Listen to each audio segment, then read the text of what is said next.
Boa noite, que Jesus nos ampare, nos abençoe.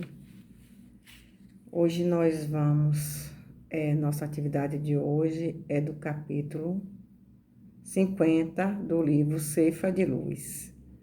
Mas antes vamos fazer a nossa prece inicial, agradecendo a Jesus, agradecendo a espiritualidade, por todos os benefícios que nos é concedido, mas também queremos nesse momento envolver o nosso querido amigo, irmão, seu Nery, que se encontra no Hospital Clériston Andrade e foi submetido a uma cirurgia, rogando o amparo da espiritualidade, que os bons espíritos cuidem desse nosso irmão.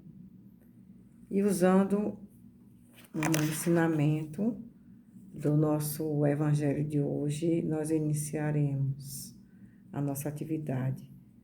É o Consolador prometido, quando ele diz assim: se me amais, guardai os meus mandamentos, e eu rogarei ao Pai, ele vos dará outro Consolador, para que fique convosco eternamente, o Espírito de verdade, a quem o mundo não pode receber, porque não o vê, nem o conhece, mas vós o conhecereis. Porque ele ficará convosco e estará em vós.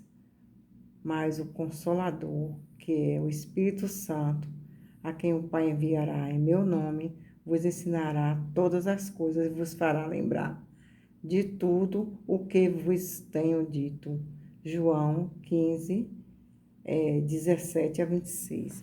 Eu fiz questão de ler esse trecho porque tem tudo a ver com o nosso trabalho de hoje, que nós vamos trabalhar no livro Ceifa de Luz.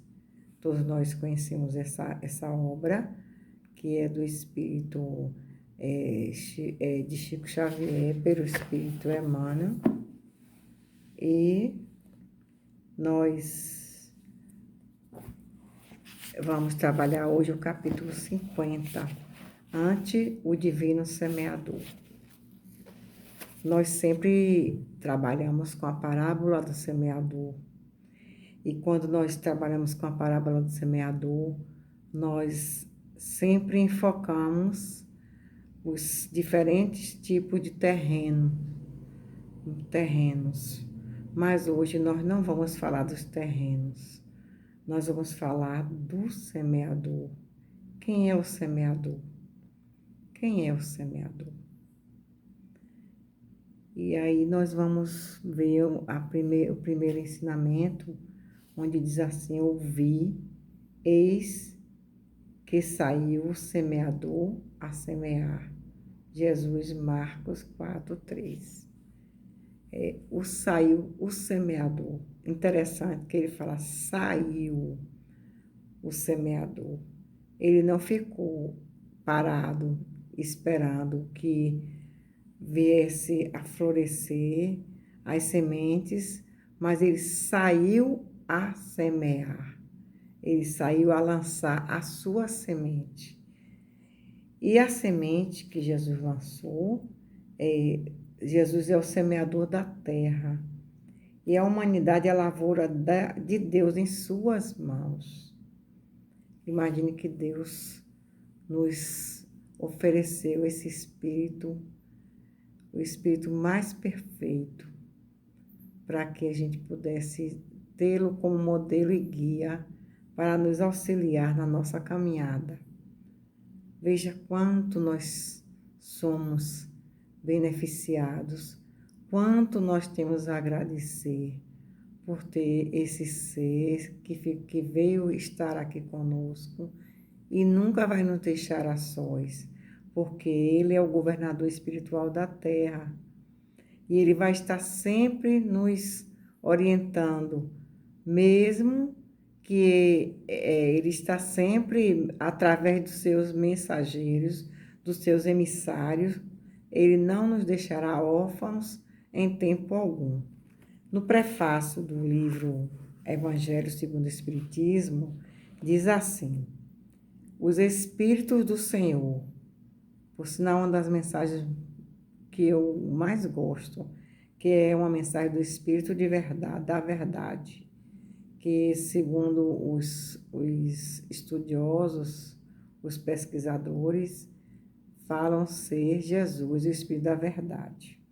Mas a uma certa feita nós perguntamos a uma irmã nossa que estava fazendo um seminário, Terezinha de Oliveira, que está fazendo um seminário lá na nossa casa, e era uma pessoa que tinha, hoje ela está na parte espiritual, mas ela com muito conhecimento, e nós fizemos essa pergunta: quem era o Espírito da Verdade? E ela disse que o Espírito da Verdade era Jesus e uma pleiade de espíritos. Então veja que ninguém governa sozinho.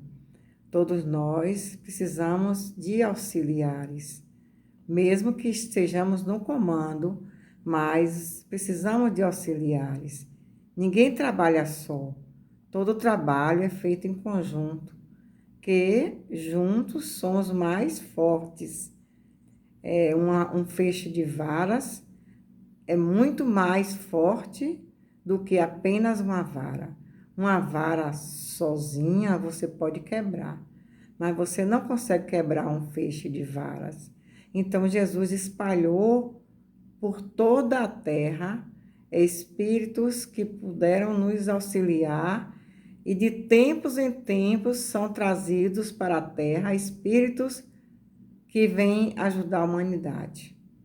E aqui diz assim: os Espíritos do Senhor, que são as virtudes dos céus, como um imenso exército que se movimenta, ao receber a ordem de comando, espalham-se sobre toda a face da terra, semelhantes a estrelas cadentes, vêm iluminar o caminho e abrir os olhos aos cegos.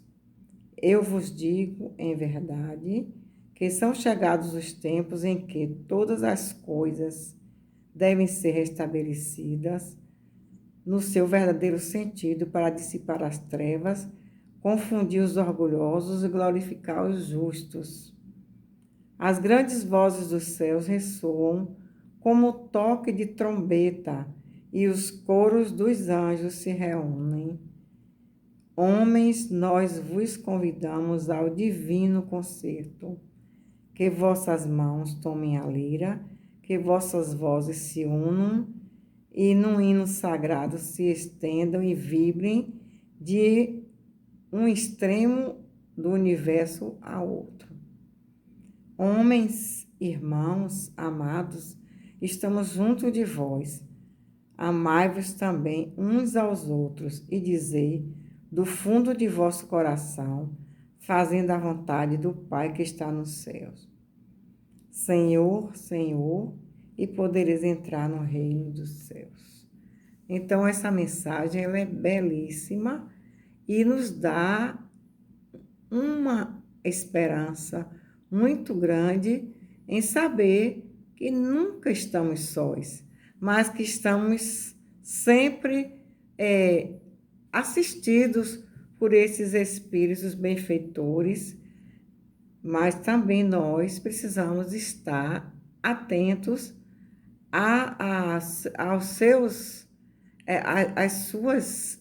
ensinamentos, que muitas vezes nós recebemos ensinamentos, mas não damos a devida atenção.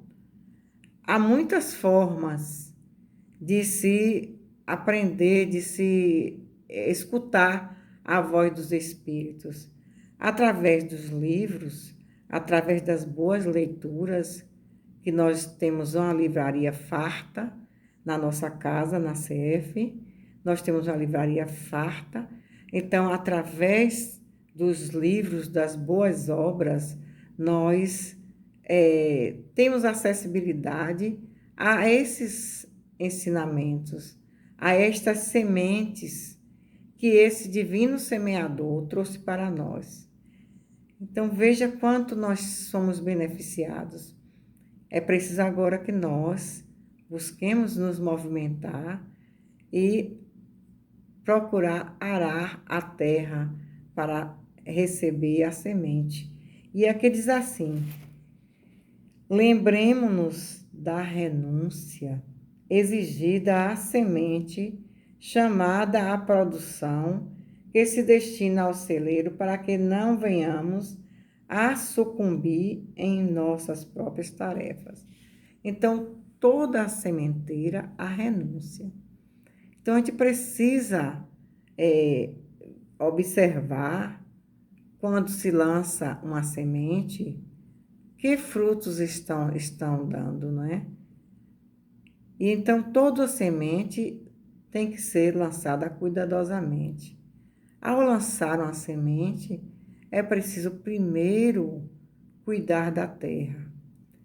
Cuidar da terra, procurar essa terra, tirar as pedras que estiverem obstruindo a passagem da semente, procurar adubar, separar os espinhos, as sarças, para que a gente lance a semente. Não se lança a semente aleatoriamente, a esmo, porque poderá vir a abortar a semente. Então, nós, atirada ao ninho escuro da gleba, da terra em que lhe cabe desabrochar, sofre extremo abandono, sufocada ao peso do chão que lhe esmaga o envoltório. Agora, mesmo nós sabemos que, apesar de tudo isso, é necessário que ela faça esse esforço para que ela venha desabrochar. Eu lembrei da lagarta, não é? A lagarta, quando ela está no casulo, há um esforço para que ela venha se transformar em borboleta. Mas nós também não podemos interferir nesse trabalho, porque é necessário esse tempo de esforço para que haja o crescimento. Assim a semente também. Ela precisa desse esforço que ela faz embaixo da terra para vir a desabrochar. E ao desabrochar, ela vai precisar de luz, de calor, de todo o auxílio externo para que ela venha a florescer. Então, há todo um cuidado o tempo inteiro quando se lança uma semente. Aí eu lembrei Aí ele diz assim: sozinha e oprimida, desenfaixa-se das forças inferiores que se constringe a fim de que seus princípios germinativos consigam receber a bênção do céu. Então, ela fica sozinha, oprimida, mas faz aquele esforço para poder surgir, não é? Contudo, mal se desenvolve, habitualmente padece o assalto de vermes que lhe maculam o seio quando não experimenta a avalanche de lamas por força dos temporais. Então, veja que há sempre desafios.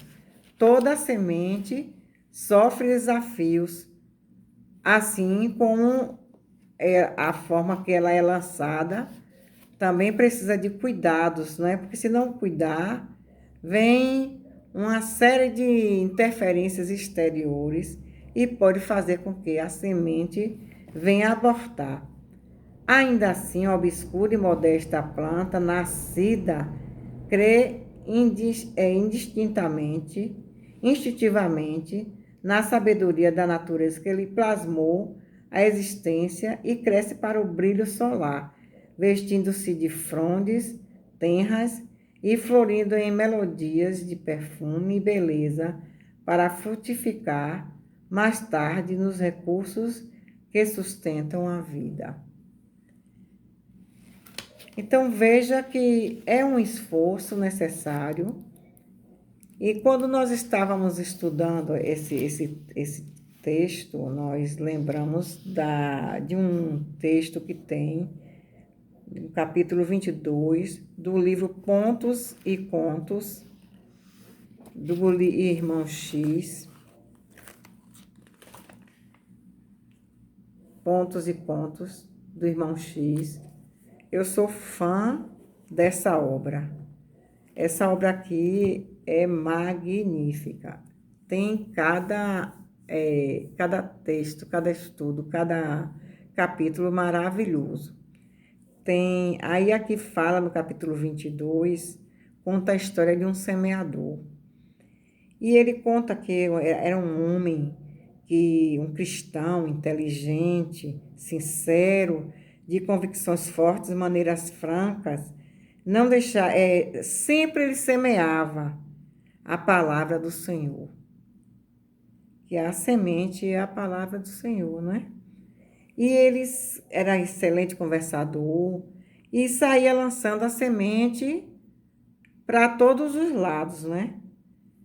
Mas um dia exaltava amor, todavia, acima de tudo, ele também queria ser amado. Porque muitas vezes a pessoa dá, mas quer também receber em troca alguma coisa. Nem sempre tem um desprendimento, como Jesus fez. Tem até a música que fala assim: amar como Jesus amou, pensar como Jesus pensou, viver como Jesus viveu, sentir o que Jesus sentia, e ao fim do dia você será muito mais feliz, porque nem todos têm desprendimento de se doar sem querer retorno, né? E ele se doava, fazia tudo isso, mas ele queria retorno. Um dia ele ficou deprimido, triste, decepcionado, se recolheu, não é? Se recolheu e nessa tristeza ele ficou isolado e veio a desencarnar. Ao desencarnar, ele chegou no mundo espiritual, achando que estava tudo resolvido, que ele tinha cumprido a missão dele, por conta do que ele tinha feito. Ele lançou a semente. Aí, quando Jesus começou a questionar, ele disse assim: que fizeste na terra? Ele fiz semelhante ao semeador da sua parábola. Por sinal, foi Jesus só todas as parábolas, Jesus só narrou 2 parábolas que ele deu explicação. Foi essa do semeador, que é a primeira parábola, e a do joio e do trigo, que foram as 2 parábolas que ele explicou com os mínimos detalhes. As demais ele só falou, mas não explicou, né? E segundo Marcos, Mateus. E aí ele vai nesse momento que ele usa o recurso da prece e pede ajuda ao Senhor, quando ele se sentiu só e abandonado, aí quando o Jesus pergunta para ele, né, o que foi que ele fez, das sementes que ele recebeu, como foi que ele usou. Ele diz que ajudou, que lançou a semente, igual o semeador da parábola. Aí Jesus perguntou para ele, ele perguntou assim, se ele tinha preparado o solo. Aí ele disse, mas na sua parábola não fala isso, porque tem gente que é assim, tem que achar tudo explicado, mastigado. Se você pedir ele para ir ali, tem até uma história que conta de um trabalhador que o patrão mandou ele buscar, comprar laranjas, né? E ele foi, olhou se tinha laranjas, voltou, não tem não, senhor, não tem laranjas. O outro trabalhador ele foi ver, aí procurou se tinha laranjas, procurou se tinha abacaxi, se tinha manga, e foi buscar fez outras pesquisas, olhou o preço, olhou qual a utilidade. Tem trabalhador que ele é dinâmico, ele busca outras alternativas, mas tem aquele, como a gente chama assim, parece que está com cabresto, ele vai fazer aquela coisa em linha reta, ele não procura pesquisar. E ele fez aquilo só da forma que ele achou que estava fazendo corretamente. Mas Jesus falou, já que tu não preparou o terreno, que precisava preparar o terreno, separar parar as arestas para vocês lançar a semente, volta, meu amigo, ao campo de trabalho e não te esqueças do solo a semear. o solo precisa ser preparado. A gente não pode lançar uma semente sem preparar o solo. Então, quando a gente vai falar dos ensinamentos de Jesus, a gente tem que ver como é que está o coração das pessoas, como é o grau de entendimento daqueles seres, para que a gente não venha abortar aquela semente, senão as sementes serão abortadas, não é? E a gente precisa cultivar bem as nossas sementes. E no livro Pão Nosso, ele diz aqui assim no capítulo 7, que e quando semeias, não vai. E quando semeias, esse livro é outro também maravilhoso. E quando semeias, não semeias o corpo que há de nascer, mas o simples grão de trigo ou outra qualquer semente. Está em Coríntios 15:37, Paulo, Coríntios. Então, quando a gente semeia, a gente não semeia a planta pronta, a gente semeia, joga a semente, põe a semente para que venha dar uma árvore. E toda semente contém uma árvore, né?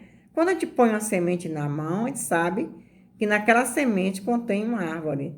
Então, quando a gente vai ver o recurso dos ensinamentos de Jesus, ele tem toda uma sementeira que está para florescer, né? A gente lembrou daquela história de um homem, um senhor já em idade provecta. Ele estava lançando sementes de tâmaras.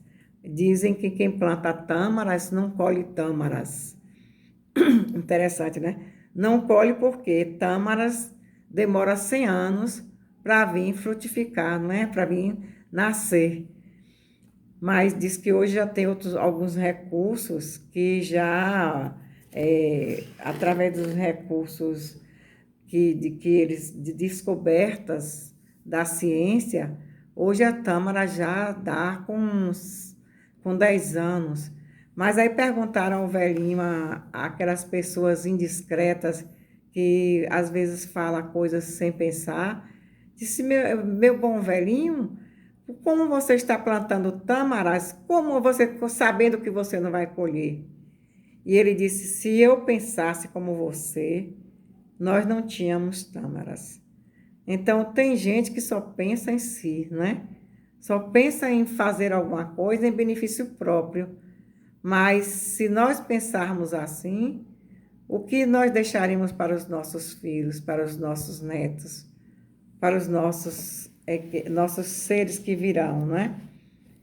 E para encerrar, nós vamos só ler o último trecho do livro Ceifa de Luz, onde ele diz assim, à frente do semeador sublime, não esmoreças, não desanimes. Ante os pesares da incompreensão e do isolamento, das tentações e das provas aflitivas e rudes, nós teremos sempre provas, nós teremos aflições, mas tende bom ânimo. Como Jesus nos disse, eu venci o mundo. Crê no poder divino que te criou para a imortalidade no silêncio do trabalho incessante do bem, a que fostes trazido, ergue-te para a luz soberana.